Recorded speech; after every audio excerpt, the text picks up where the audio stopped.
Well, we are under a severe weather alert, a slow and snowy morning commute this morning across Metro Detroit, and the snow is still not letting up in areas, most of the areas, in fact, still under this winter storm warning. We do have team coverage for you this afternoon as snowplow drivers are out in full force to make everything drivable for us. We're going to be checking in with our Paula Tutman, who's in Monroe County, in just a little bit. But right now, we start with Brandon in the Weather Center. Today, hundreds of schools, they had snow days, canceling school. Then a lot of people decided to stay at home from work and work there instead. Good call. When can we expect the snow to finally let up? Well, we're thinking sometime in May. No, it's going to be sometime later tonight that we will catch a break, but everything's still in place here with a winter storm warning along M59 South. This is for the potential of 8-9 inches of snow through the evening. Our winter storm warning doesn't expire until midnight. Areas north of M59 in a winter weather advisory, which is very similar, just slightly lesser snow totals. However, this system is evolving and changing. It doesn't anymore look as if our northern counties are going to get lesser snow totals. In fact, so far, Clarkston, northern Oakland County, 4.5 inches. Wixom, 4.5 inches. Roseville's at about 4.3 thus far. Ypsi at 4.1 in Washtenaw County, and Brownstown Township, 4 inches already as well. Here's the radar, and it is covered in blue. This warning and advisory situation, not only for snow stacking up for the next several hours, but limited visibility. It's under a mile. You can hardly see anything when you're out there, especially when you get into some of these dark blues coming through Livingston, Oakland, southern Macomb County. It's nasty, and it is still growing. Again, 5 to 10 inches through probably 9 o'clock. Upper 20s. So, Evrod, as we get more and more snow and temps get near 30, that snow gets heavier, and we warn everybody to shovel in shifts and take it easy on your bodies. We'll keep you updated on 2 more snows for the weekend coming up.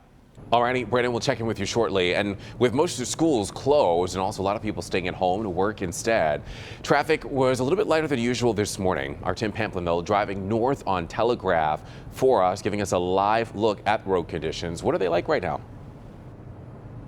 Well, Evrod, it's as you can see, snow-covered and treacherous. It looks pretty on the postcard scene here, the winter wonderland, but these roads are just awful. We play with the compounds like Snowmageddon and Snowpocalypse, but coming out the lodge earlier, it seemed like a Snowpocalypse. There are very few cars heading up and down the lodge freeway. I saw a couple of salt trucks, snowplows, doing as best they can to keep up, but as Brandon said, this snow is going to continue all day long. They got their work cut out. Heading up to the Oakland County Sheriff's Department right now, just spoke to them. They said, we've got some advice we'd like to pass along, so we'll get that on tape, pass it along to you later on. I think he said his number one piece of advice today was stay home. So that's that right now. That's the scene in Bloomfield Township. Back to you in the studio. All righty, Tim, thank you. Areas south of Detroit now, down to the Ohio border, could see the most snow through the weekend. Our Paula Tutman joining us live now in Newport in Monroe County. Paula, what are conditions like for you there? You need a very warm hat. Well, okay, so check that one off the box. You know what, Everett? I think unlike 2 days ago, that was pure nuisance snow. And this snow is beauty snow, but nuisance snow if you have to drive in it. And I think that's the big story today, and that really is the traffic conditions. Let's give you a look of what it looked like as we were driving from Detroit to Newport. This is video shot by photographer Joel Diener. And while it shows that there are lighter traffic volumes, the big thing is that snowplows and salt trucks just apparently haven't been able to get to some major freeways, or they can't keep up with the snow. And so what's really dicey is that you can't see the lanes. You can't see where you're driving. People are spinning wheels as they're going up exit ramps. And when they go down those exit ramps, it's very, very difficult to stop because it's very, very slippery. And so the big thing is, so when we say don't go out unless you have to, even if you feel like you know how to drive in this stuff, you've got to be concerned about those people who don't know how to drive in this stuff or don't care. I was coming off of Hall in La Pleasance, and it goes a little uphill right there, and I had to put it in 4 high. It was fine, but I was starting to spin out just a little bit, and I was like a little bit scared for a second, but I was like, I got this. A lot of people think that this is the weather to steal speed in.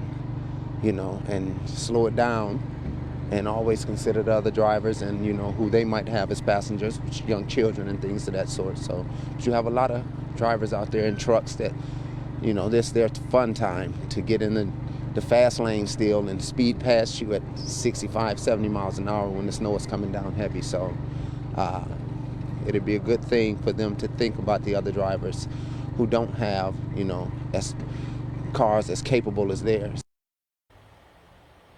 Yeah, and that really is the thing. I mean, if you have a vehicle that can handle this and it's fun time, just, do it on private property, but not on these roads, because there are people who can't see where their lanes are, and so they're crunching together in, the same lane. They're trying to figure out exactly where the road is. And even if you skid and you spook them, then it forces them into a skid. So the big thing is the dangerous driving conditions, and also people who are driving dangerously. That's always a problem. We're Michiganders. It's snow. Come on, guys. We know how to handle this, right, Everard? Yes, we certainly do. Just stay at home at that if you're a little bit afraid. Paula, thank you for the update. This weather, though, causing some major delays, as you can imagine. Delays and cancellations for flights all across the country, in fact. Here at DTW, though, we'll let you know many flights are caught in the crosshairs of this winter storm. About 200, in fact, that are either canceled or delayed. And if you're traveling, you definitely want to check your flight status before you head to the airport. But before you head out anywhere this afternoon, make sure you download the Local Forecasters app. You can get live radar and weather alerts sent directly to your phone. Download it by searching WDIV in your app store. Brandon always working feverishly to make sure that the forecast is fine-tuned and up to date. In other news this afternoon, Detroit police are searching for a missing 3-year-old girl. Take a look. Her name is Chanel Perry. She's on the right, and she was allegedly taken from her home by her non-custodial mother, Lucia Perry, on the left, who suffers from bipolar disorder, schizophrenia, and also takes medication. The last two were seen at Chanel's house, her father's house, on Biltmore Street, just off of 8 Mile Road on Detroit's west side. If you have any information where she could be, please contact police.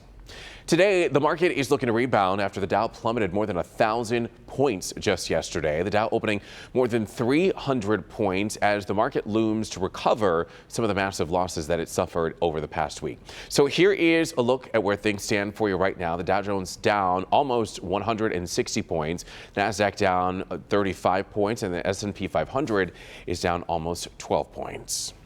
Well, the Winter Olympics are kicking off in South Korea, and we'll tell you what we can expect at the historic opening ceremony today. Plus, a school bus catches fire, what the bus driver says that he was doing when the bus got engulfed in flames. But first, late night drama in Washington. What's next after lawmakers get an agreement done to end a brief government shutdown? Brandon? Blue is blanketing the map here across southeastern lower southern Ontario. Treacherous, as Paula and Tim showed us. Heavier in some spots than others, and you're not going to like this. Look at the tail. Goes on and on and on. Weekend forecast. More snow next. All right, welcome back, everybody. We are under a severe weather alert, a winter storm warning remaining in effect for areas just south of M59. As we give you a live look at I-94 right at Rotunda in Dearborn, some communities, believe it or not, are going to get about a foot of snow by the end of the weekend. So, of course, you'll want to keep it here on Local 4. Brandon's going to be back in a few minutes to update the forecast. Congress could not get a deal done before the midnight deadline, but the government did not stay shut down for very long. After the Senate passed the spending agreement, the House voted on the plan at 5:30 this morning. So the big question is, what's next? Here's Jennifer Johnson reporting from Washington.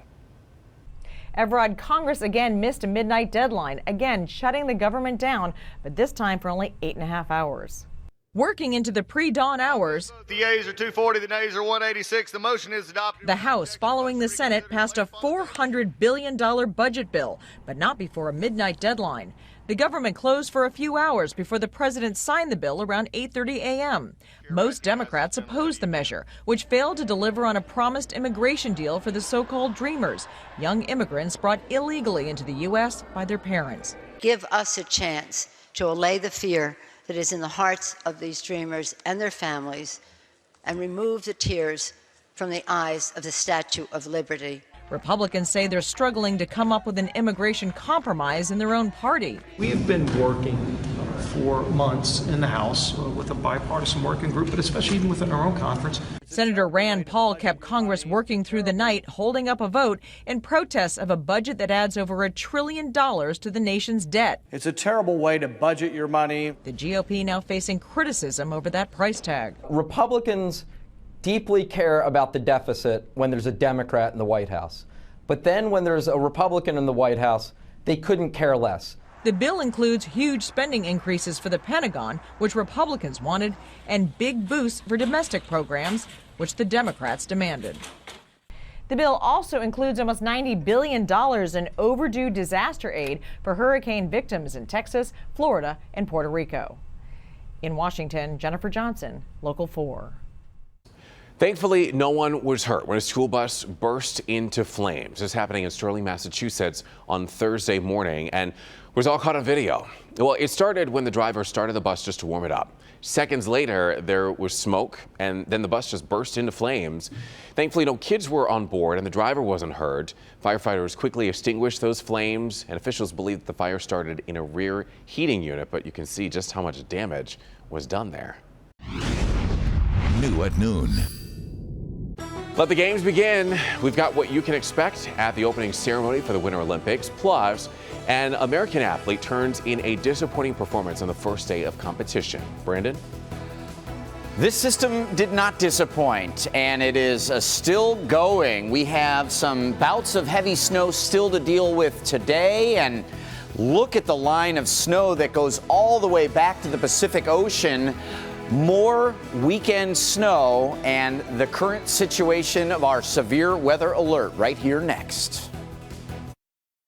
We're friends, we've trained together for years, but I've never actually been home with the ship saves. Is there anything, though, that fans don't know about you that you want people to know? Heading to their second Olympic Games, Maya and Alex Shibatani have set themselves up for a real shot at the podium in Pyeongchang. What we've been working and training so hard for is that Olympic moment. I'm Meryl Davis, how Maya and Alex are making their brother-sister connection a winning combination, why this Olympics is their paradise, and the faces they can't wait to see when they get home. Tonight at 11. Every day they're about.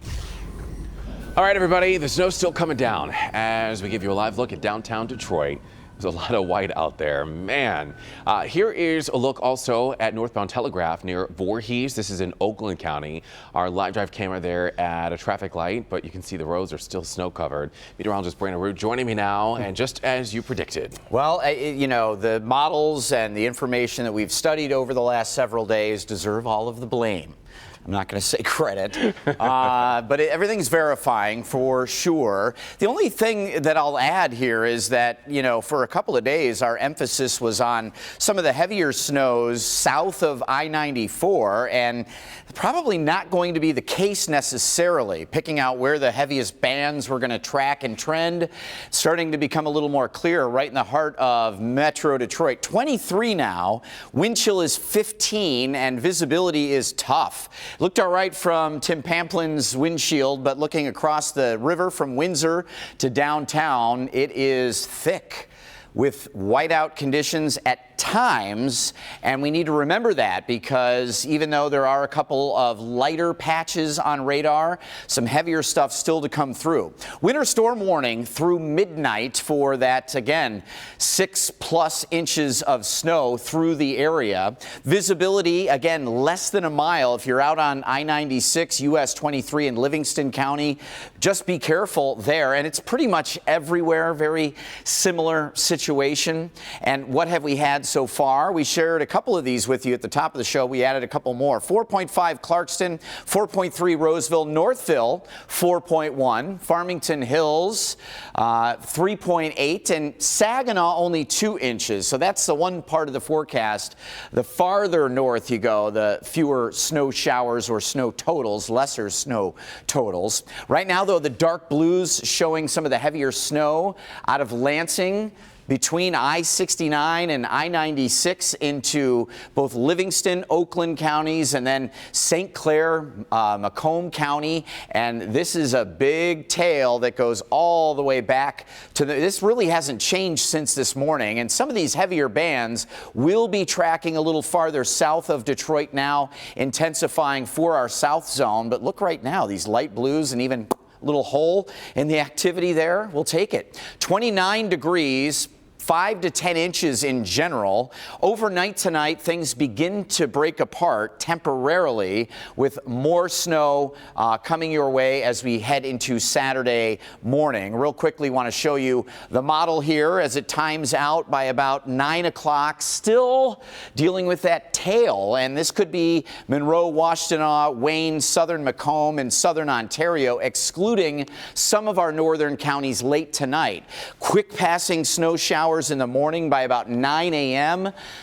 Saturday, things do get better. We may even get some sunshine out of the deal Saturday midday, and then Sunday morning, here comes that last round, and that one could be what puts a lot of folks over 12 inches or that foot for the 3 days. But really tomorrow, it's morning and not in the afternoon for snow. And Sunday, it's going to be a little more consistent and heavier.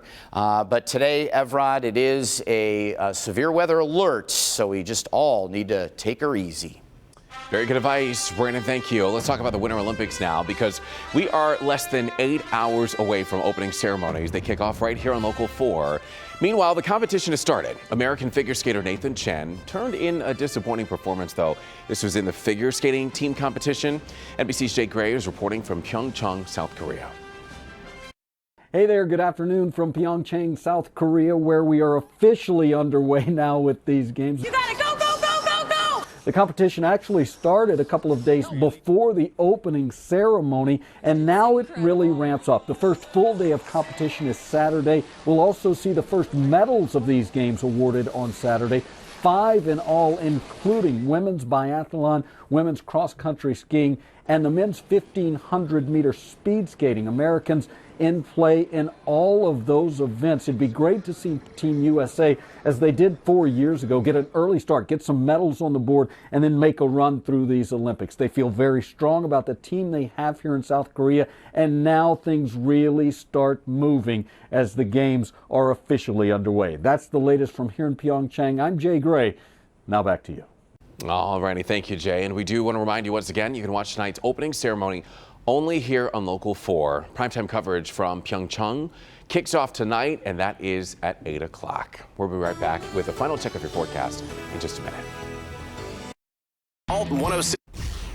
All right, welcome back, everybody. We want to give you another live look at the messy, nasty, disgustingly white, snow-filled conditions out there. This is on I-94 in Dearborn, and traffic looks like it's getting by smoothly at that, despite the conditions. Everybody paying attention to this severe weather alert, and a lot of folks staying off the roads. Here is that radar. It is nasty out there. Pretty if you're sitting at home watching us on TV and watching it grow on the tree limbs outside. The blue, dark blue stuff coming out of Kalamazoo, Grand Rapids, that's heading our way. So right now we have a good 3 to 4.5 inches on the ground, and through the weekend, look at this. Again, Saturday morning snow, and then Sunday morning snow, which could be even heavier, over a foot when all said and done for a lot of you. This is one time we wish he was wrong, but the local forecasters never are. Once in a while.